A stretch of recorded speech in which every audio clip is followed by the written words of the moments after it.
often find themselves in the unfortunate position of making sure that their work is not used without their consent.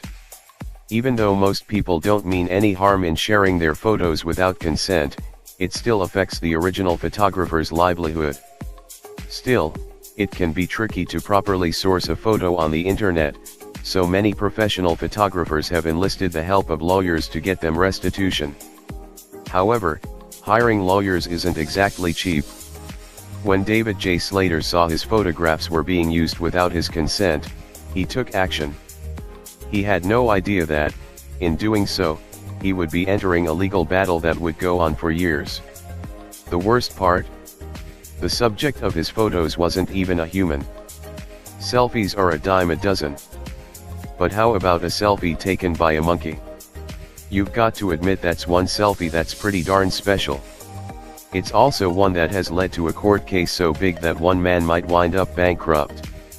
While in Indonesia, photographer David J. Slater snapped a series of amazing photographs of a group of black Sulawesi-crested macaques. However, the most remarkable of these photographs were taken by the macaques themselves after getting a hold of his camera.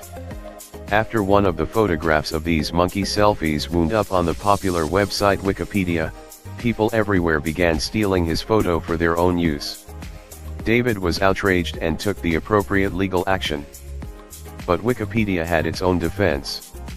It stated that if the photograph had been snapped by the monkey, as David had claimed, then he actually owned no rights to the resulting photograph, since it was technically the monkey's work of art.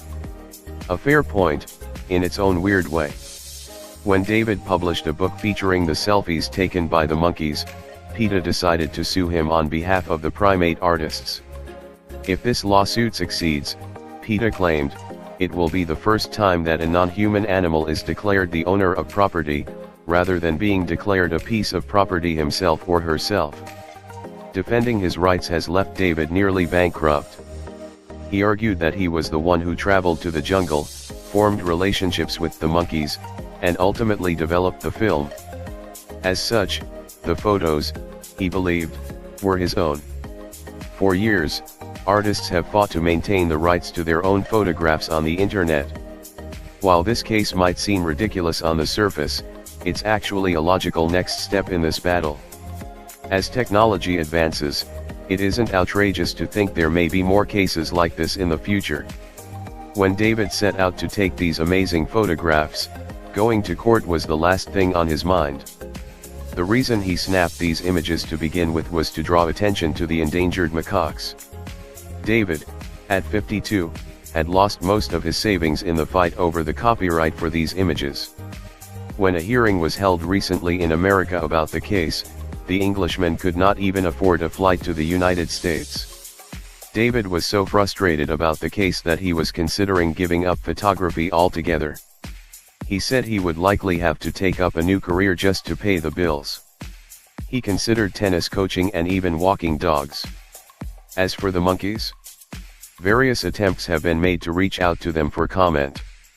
However, because they are monkeys, this has proven to be virtually impossible.